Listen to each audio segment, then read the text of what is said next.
শীত আসলেই ফেসবুক আর ইউটিউব সব জায়গায় একদম পিঠাপুলির আয়োজন। আমি আবার পিঠা বানাতে অতটা এক্সপার্ট নেই, তবে পিঠা খেতে আমার খুব মজা লাগে, ভালো লাগে। আর বিভিন্ন দেশীয় পিঠা ট্রাই করতে তো আরও ভালো লাগে। অনেক দিন ধরে এই ভিডিও ফেসবুকে দেখছি যে কোলাজালি পিঠা, নোয়াখালীলা পিঠা। তো মনে পড়লো যে একটু বানাই দেখি না, পারি কি না। চেষ্টা করতে তো দোষ নেই। চালের গুঁড়ি নিয়ে নিলাম, তার মধ্যে একটু লবণ নিয়ে সেটা মাখামাখি করছি।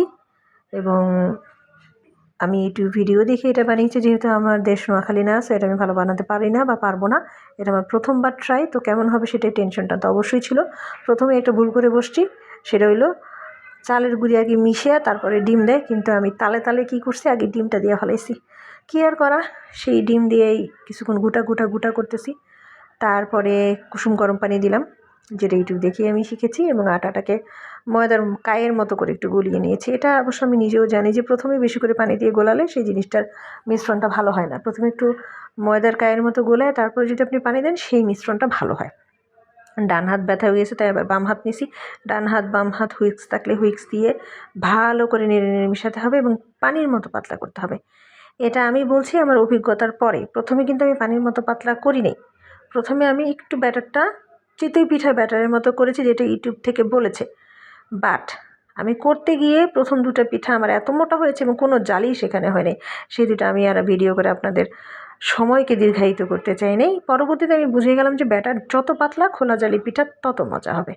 আমি ব্যাটারটাকে একদম পাতলা করে নিয়েছি এবং এরপর থেকে সুন্দর জালি জালি, যত পাতলা পানি পানি হচ্ছিল আমার ডোটা, তত জালি জালি হচ্ছিল পিঠাটা।